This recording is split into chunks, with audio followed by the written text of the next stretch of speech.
the terms that are judged to be most offensive used to be words related to bodily functions and to sex. And before that, like you're saying, in the 19th century, religious terminology. That's all changing so that now the words that people find most offensive really are the slurs. So, I survey undergrads. Admittedly, they're undergraduates at UC San Diego. That's a biased sample in a place that is not representative of the whole country. But nevertheless, the words that they find most offensive. I mean, fuck is number 24 on the list. Right. There are 23 more offensive words, and they are almost without exception words that denigrate people based on, identity features. This is Meredith for Real, the Curious Introvert, and I'm Meredith. I explore the questions people think but don't ask out loud, either because they're taboo or thanks to cultural hypnosis. My mission, and yours if you choose to accept it, is to inspire curiosity by exploring the nuance and paradox of our world. Each episode is different, so bring your ADD and your earbuds and have a look around. Hey, Curiositors, it's me, Meredith. Oh man, this is a fun one. Where are my fellow nerds at? You're gonna love this. My guest is a kind of swearing scientist, an etymologist, who answers the questions: what makes a curse word a curse word? Will fat be a bad word in the near future? And why can some groups say words while others can't? We also have some fun with some unusual curse words from other cultures. And this is the first time I debut the F word from my lips on the podcast. Sorry, Mom. There are several heavy hitters actually in the first 5 minutes, so mark this one as not safe for work. But we actually talk about that too. When is cursing in the workplace appropriate? And why does it make you like some people more and others less? If this feels random and wonderful, welcome to the show. That's kind of what we do here. We press play to get curious, disrupt the algorithm, and to grow into better humans. I talk with everyone from scientists to sex workers. If you're wondering where I find guests like these, honestly, the source is different for each guest, but I do get asked that question a lot. So I started putting the source of each guest in my Monday email, along with the regular info about the new episode. If you're not getting those and you want to be included, you can text REAL, REAL, to 66866 if you're in the US, or you can go to meredithforreal.com if you're elsewhere. On Saturday, I also send out a Cliff Notes and clickable links email in case what you heard was so good you wish you could have taken notes, or you want to check out a resource that the guest mentioned. If you're already getting my emails, you're probably one of my amazing loyal listeners. Thank you so much for that. You help make the world a more curious place, and that matters. Curiosity is the foundation of honest communication, problem solving, and exploration. And look at you, doing all that with your phone and your earbuds. As always, there's no specific order to listen to episodes, so let your ADD roam free and wild. At the end of each episode, I also give a sneak peek of the next week's show. And if you liked this episode, you'll also like the one that I did with the Dating Beyond Borders YouTuber about dating taboos around the world, and that's episode 68. All right, enjoy the show. What makes a curse word a curse word? Are new curse words emerging? How do former slurs become reclaimed by the marginalized groups they were meant to harm? Language. It's complicated, and it's the foundation of how we represent ourselves and connect with others. But it's often hard to pinpoint what words will attract or repel a certain audience. My next guest is a cognitive science professor at the University of California, San Diego. He's also the author of the book, What the F, and was featured in the Netflix series, The History of Swear Words. Today, he's going to share his specialized knowledge in the science of swearing and help us understand the origin of what makes a word bad. Fervent linguist, swearing scientist, foul-mouthed etymologist, Dr. Benjamin Bergen. Thanks for being here. Hi, it's my pleasure. This is such an interesting aspect of language because, I don't know, we all do it. So I would love to kick things off by asking you what your favorite swear word is. Well, I mean, there's the one that I use most commonly, which is probably really boring. It's probably just something like shit, because lots of things happen in your life that just deserve a shit. But I guess most interesting, as you survey the world's languages, you find lots of creativity. Um, I think probably, it's a good question. Well, in Australian English, I'm told that this is good. Okay, you're gonna have to excuse me. There's just going to be a lot of profanity today. That's just going to it's going to have to be. You have full permission. Fire away, my friend. So yeah, so a friend of mine uses this term "cunt waffle," which is like, just to me, like, it's the craziest combination of like abusive, like derogatory term and something delicious for breakfast. I think that it's like just as strong. I don't know what it actually means, but it's delightful to me. I also find that delightful. And fun backstory on my side of the world. I didn't hear the word cunt until I was 20 or 21. Judge me like you as you wish, but I was working at a call center. And so it doesn't mean as much to me, like I might as well be saying Scheiße, like shit in German, and it just doesn't fire the things in my brain that other cuss words that I heard growing up and understand that they were taboo have. Is there some science behind that? Oh yeah. You just hit the nail on the head. So the reason why curse words feel so powerful to us is exactly because of early childhood experiences. We are, during our formative years, open to training about what things have and should have what sort of emotional connotations.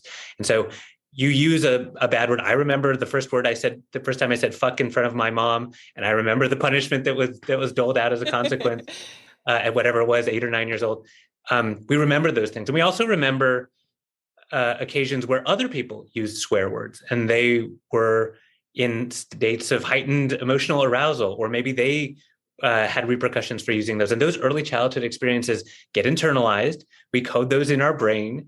And as a consequence, later in life, those same emotional associations drive through our amygdalas and drive us to have physiological reactions that we don't have to words that we learn later in life, whether they're in our own language, like your experience that you had, or in a second language. And this is why people who speak second and third languages don't find profanity in those other languages to be particularly offensive at all, right? It's just fine. It's easy, right? Because you don't have that gut feeling of being punished or observing strong emotions early in life. Well, I don't know. The only maybe exception for me personally in that area is American Sign Language. And I love that you brought that up in your book and you had pictures and everything. I used to be a sign language interpreter, and the sign for fuck is pretty, I don't know, like that registered in my little brain. So I don't know, maybe because it has the visual component, you're like, ooh, yep, maybe I shouldn't say that one. Yeah, so that's true. So American Sign Language has this amazing thing that a lot of the signs, not all of them, of course, but some of the signs look like what they mean. And it's very hard to get away from the intended meaning. And there are lots of signs actually that are like that. And that's a really interesting feature of sign languages that we don't get with spoken languages in anything like the same degree. Like there's sound symbolism. You can sort of sound like what you mean, but it's not the same impact for sure. So cuss words have this very early onset effect with our child brains, but are they considered bad words because they offend other people, or is it the sound of the word itself? Somehow it's a magic formula that makes it a cuss word. Right. So it's complicated. In English and in most languages around the world, there are certain sources for swear words. They come from particular domains of human experience, which themselves are usually taboo. So the taboo things in your life lend the vocabulary to talking in a taboo way. So around the world's languages, you have swearing typically drawn from sex, from bodily functions, from slurs, so ways to speak derogatorily about other people, and then religious terminology.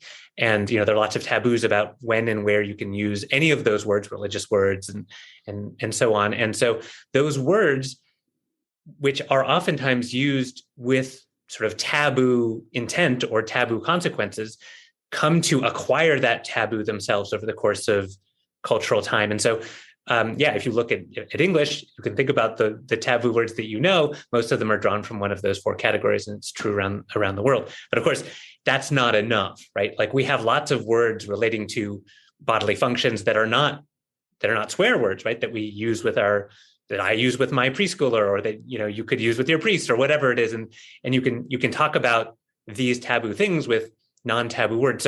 So there's something else going on, and part of that is exactly as you say, the sort of early childhood experience of how those words are used. But another thing is how they sound. So in English, we do kind of have a formula for what makes a word seem particularly taboo. It has to be short. Usually it's one syllable. There are longer ones, but the majority are one syllable, and they tend to have lots of consonants and consonants in the right places. So at the beginnings and the ends, and it helps if they're what we call stop consonants or plosive, these popping sounds like put, all the ones that you're not supposed to say in front of a microphone too loud, like the puz and the tuz and the cuz. And if you get lots of those, you're going to sound like a swear word. And I'm sure you can think of lots of swear words that end with cuz and tuz and puz. We've already mentioned one or two.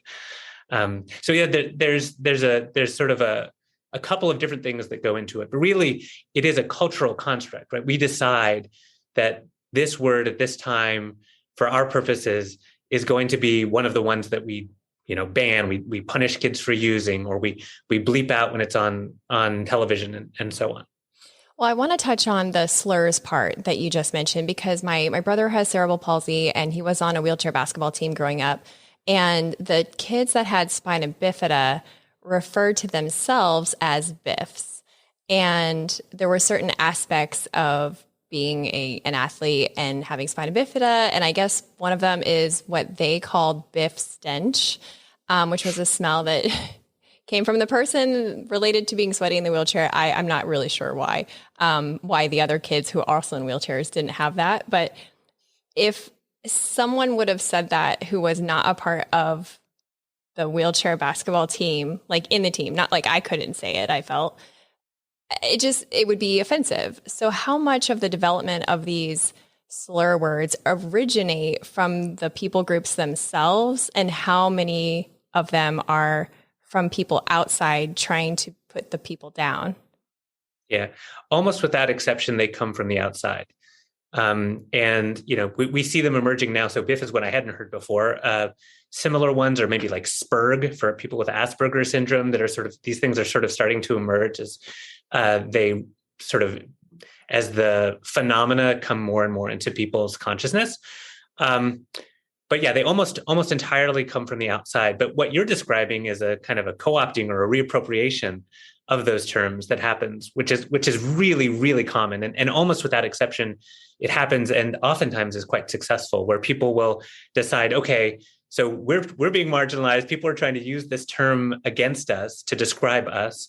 What if we can sort of take some of the wind out of the sails of that term by just reappropriating it? So, okay, no, you can't call us that. We call ourselves that. There's like slut walks, like this is a thing that people have like decided to, or slut marches have decided to sort of take over the word slut. And there's a bar that a friend of mine mentioned, an LGBT bar that has faggoty ass Fridays, as a way to kind of reclaim the word and say, okay, no, it's fine to use the word because we use it in a positive way, and it's what defines us. It doesn't always work to reclaim words. I think you can probably imagine and come up with some slurs that have not succeeded in being reappropriated, and that that hasn't taken away the sting. But you're describing as kind of a second layer on top of that. So when people who are not members of that group are allowed to use that word, why is that? Why is it not offensive for the team, for your brother, for example, to use that term, even though he doesn't have spina bifida? This is a thing that happens in groups of tight-knit people. Usually it's same-sex groups, and usually it's people who are younger, who work together, play together. Sports is a really great example of when it happens. But I've heard the same thing from stockbrokers and realtors and people who work in restaurants. That when you're in a group of again, a tight knit group of people who are oftentimes going through something very challenging together, you're working together, there's a thing that can happen, which is that you take all the permission, you give permission to everyone to become an insider, even in groups that they wouldn't otherwise be members of. So you get permission. So you're an honorary X or an honorary Y, and you get to use terms that normally would be insider terms that you can only use it in that context. You can only use it with your friends on the team who have spina bifida. I'm sure you see your brother using it with other people who have spina bifida, right? They would have no idea that he had permission. So this is a cultural thing that happens, and you see lots of offensive language. You see lots of insult terms, but yeah, it's a really pervasive phenomenon, and one that I think speaks to. I'm sorry, I keep going on to this because it's a really interesting phenomenon, actually. It's something that shows that the words themselves aren't bad, right? The words are used in a particular social context for a particular purpose. They can be used to harm. They can be used for things that we would think of as immoral, but they can also be used to sort of cement solidarity and create social connection and create informality and trust and be at the service of actually a positive social function sometimes. God, language is so weird. It's so bizarre. The rules that are and evolving and the words that evolve with the rules. It makes me think about the future of curse words, up and coming curse words, or maybe the curse word isn't the right description. Maybe it's just taboo words. I feel like fat is becoming a taboo word. I've seen it blurred out on YouTube for a while. But in Latin culture, it's even if you're just like 20 pounds overweight, and this is Latin culture in the US and my experience with Latin culture language in Latin America, it's not uncommon to call a person gordo, like fatty, basically. And no one's offended by it. Like, it's not a big deal, really. It's just kind of a fact. And I'd be lying if I didn't say I admired the thick-skinned aspects of my Latin friends, being able to be a little bit more blunt in many areas of their life. Do you think that some of the things the words that we're canceling, the words that we're prohibiting is creating a society of pansies, or that we should take a cue from our Latin neighbors, or are there benefits to, censoring certain words and telling others, hey, now that's a word we can't say anymore? Yeah. I think it's really complicated. I'm sorry. No. I mean, it's good. Like this is what academics like, is when it is complicated. I think that there are lots of sides to this. On the one hand, it's totally understandable that people should feel like they have the power to decide what they're called. Like, that doesn't seem like a crazy idea, right? And certainly for terms that we think of as particularly offensive, I think we, like the top slurs, like those slurs that, that clearly are meant to cause harm, have done so for hundreds of years based on, ethnicity or religion or sex, sexual orientation. Like we get it. Like, we can understand why someone would say, no, don't call me that. So there's that side to it. The other side to it is prohibition doesn't really work. Oh God, can you say that louder for the people in the back? Yeah. No, this is true. So like, how abstinence only education has stopped all teen pregnancies in all of the states in which it's been implemented? Totally. Well, language is different. So language, it doesn't work. Hey, Curiositors, just a quick pause to show gratitude to our sponsors and give you some special deals. If trash TV leaves you feeling drained and you want to support creators like yours truly, check out Stream Moco. You can search shows by your mood and even, watch my show, The Curious Introvert. For every $3.99 subscription, they give away $1 for good and support their creators, like your girl. Find my affiliate link in the episode description or the bio link in my Instagram account. Stream Moco, the streaming network that gives a damn. If you've got backyard barbecue plans for 2022, but mosquitoes are not invited, I recommend Insect, I've been using their pest control service for several years now.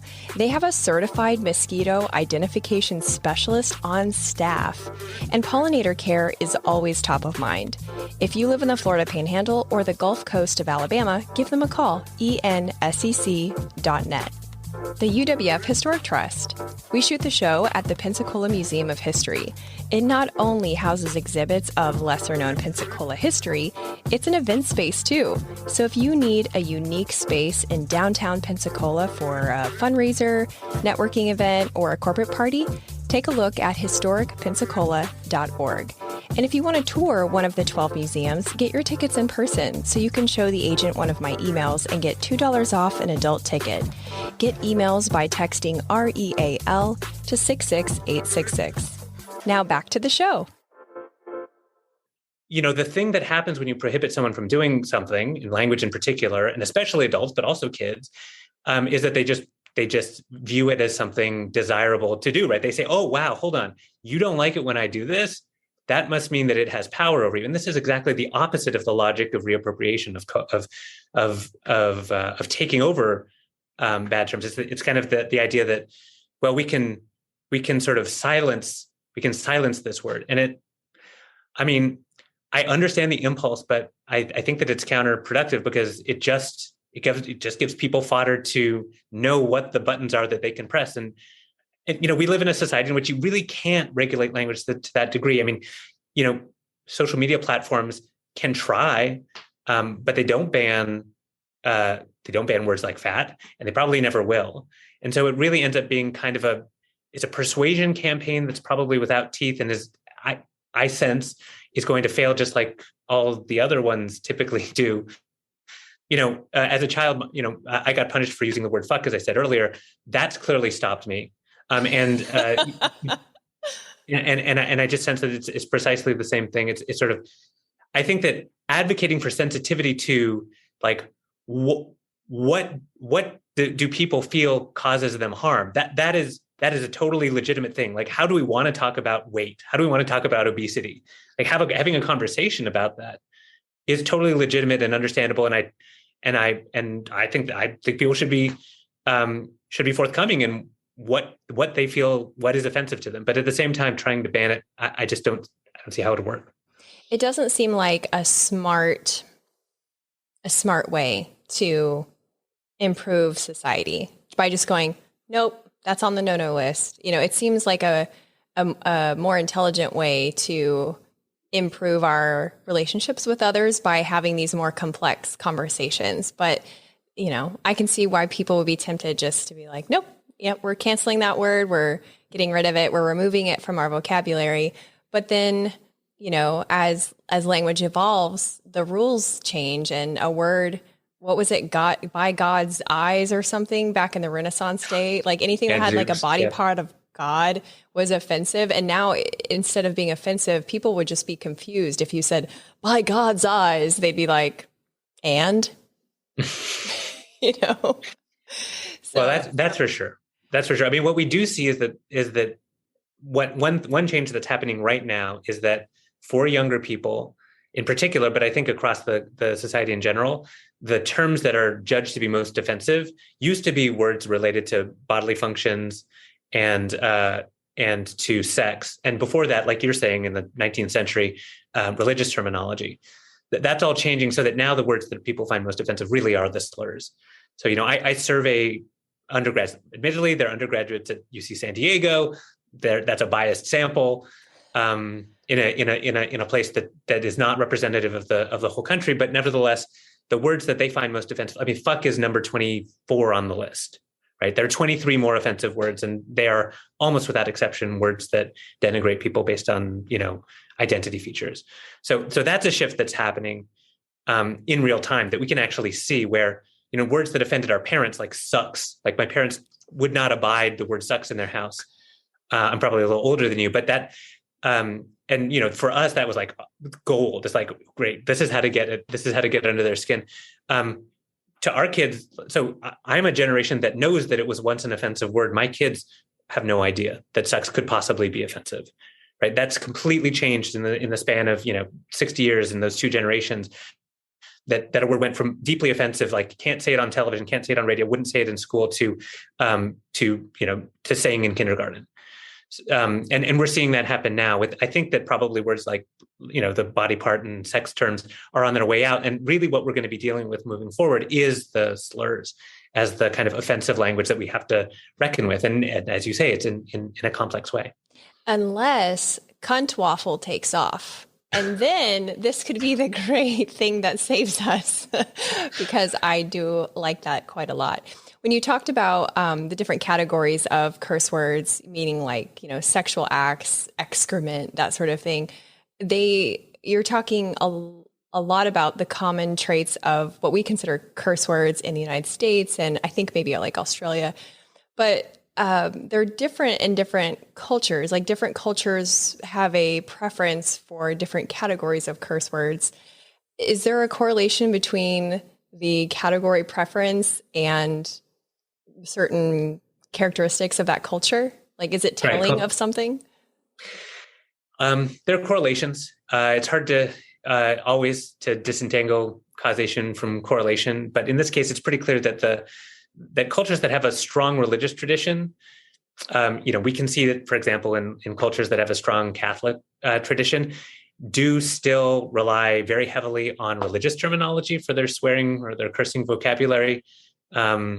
So in Spanish, in Italian, in the French spoken in Quebec, the strongest terms are terms that specifically come from Catholic concepts. So in Quebecois, tabarnak, which means tabernacle, or the word that means that, the word that means the, I'm not Catholic. What's the thing that the cup that caught? Chalice. The chalice, right? Yeah. These are the strongest words in Italian and in Spanish. So, porco dio, which is, pig God, is like a super terrible strong word in Italian. This is where a culture, with a long history of religious practice and belief, will tend to draw most of its swear words from. But it differs. Like there's some just random stuff. So like in Dutch, you get these really strong swear words that are drawn from words for diseases.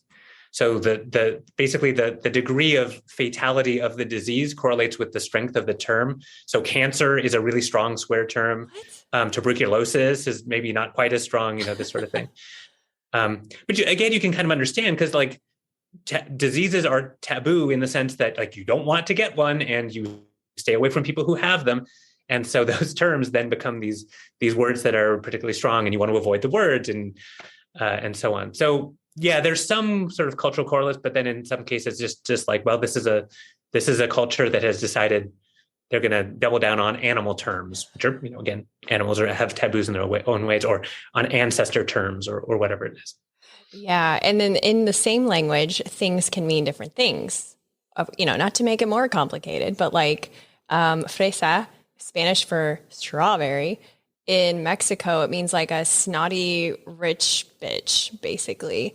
And I thought it was a derogatory word for vagina in another country, but I couldn't verify that on the internet. So, but the point is, like, you're in the US and you ask for a strawberry in Spanish, and then you go to Mexico and somebody calls you a strawberry, and there you go. It's a different meaning. Are there languages where there's no curse words? Well, kind of. So it can kind of go in two ways, right? There are languages where there are strong words, but they're not viewed as bad. So, if you go to France or Germany or whatever, they have strong words, but you'll hear those words on the nightly news, and you'll hear and your kindergartner is able to say those words, that they're really more thought of as strong words or big words or whatever it is. So that's one way in which you can have the impact of the words, but without all the taboos about being able to use them. It's basically just like, this is an expression of a strong emotion or a way to evoke strong emotions in other people. Similarly, or I guess not really similarly, kind of the opposite. In some cultures, it's been documented that there isn't really much of a tradition of swear words at all. So Japan is such a case where you don't really have a tradition of, words that themselves are intrinsically bad to the point where you would want to bleep them out, for example, on television or radio, or that you would tell someone, oh, don't say that word, that's a bad word. What you have is lots of ways to offend people, right? You can insult people.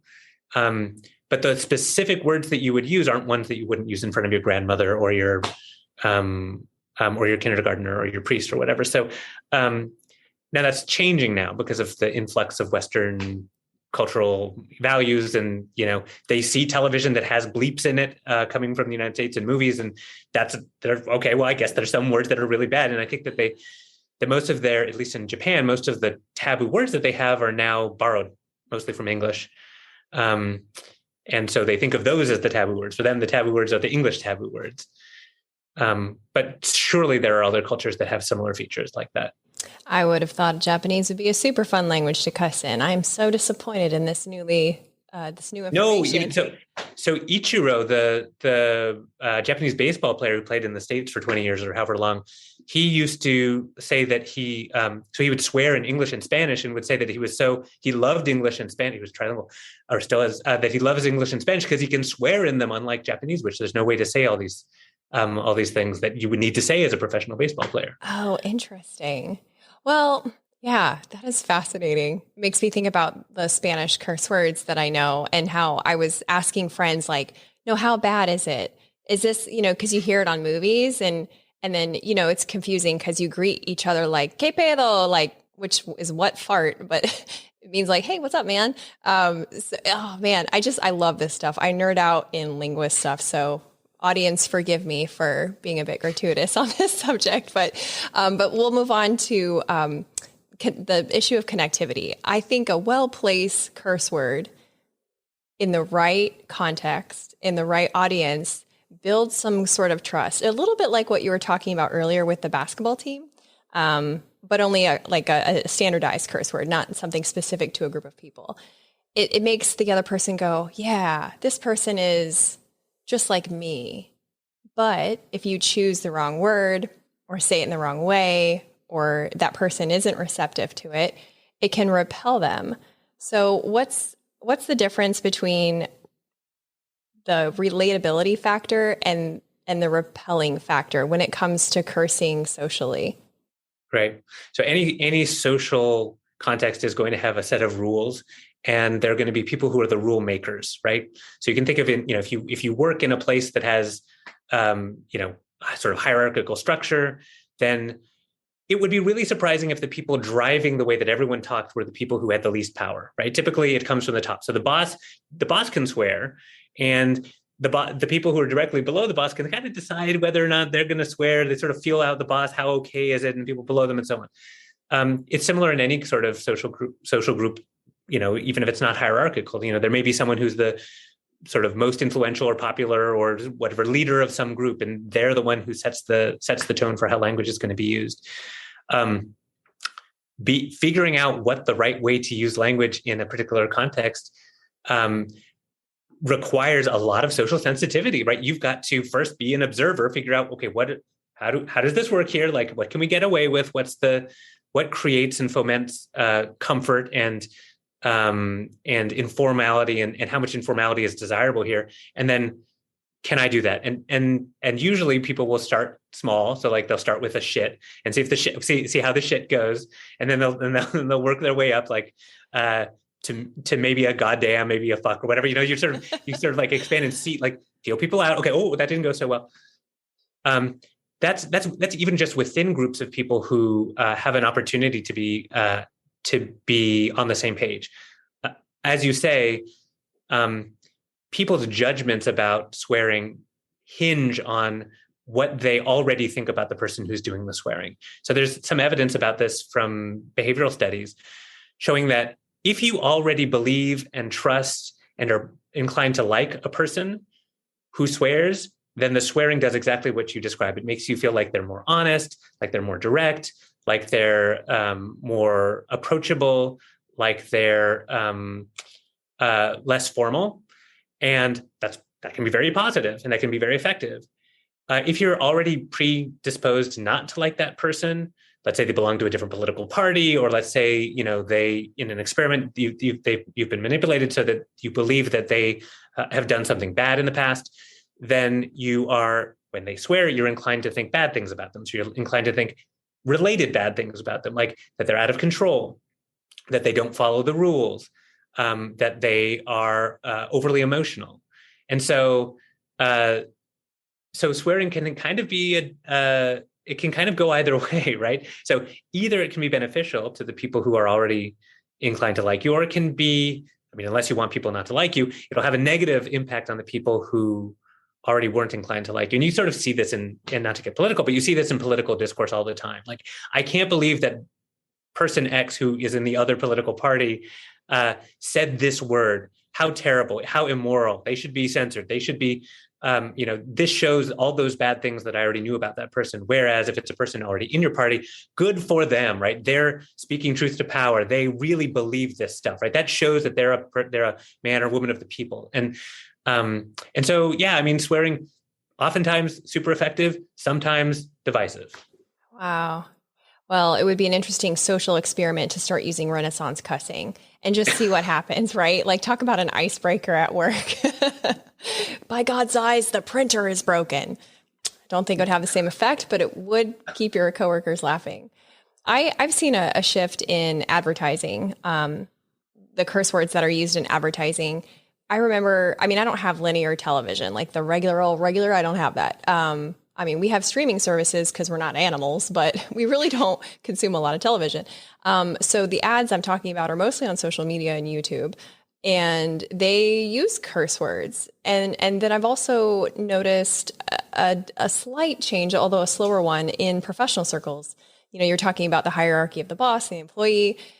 I've observed people cursing in professional settings where I previously, in Nebraska at least, I live in Florida now, that would have been, although I lived in Nebraska like 12 years ago. So also, language changes a lot over a decade, but they wouldn't have cussed like that in a meeting that was considered professional. But now we have like Zoom, which makes it feel more informal. And then, I don't know, it seems like it's shifting. In your research and in your studies, have you observed a shift in advertising and the professional spaces when it comes to like taboo language?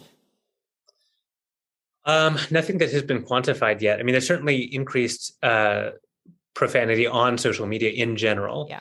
I don't know about advertising per se. You can see it in lots of different sort of subgenres. So you see it in politician tweets, for example. You see it in the sort of aggregate amount of swearing that's observed. But I haven't. Unfortunately, I don't have a study that I can cite either way. Oh, that's okay. There's these norms where we switch from our professional version of communicating to our, Friday night at the bar version of communicating. And really that's code switching.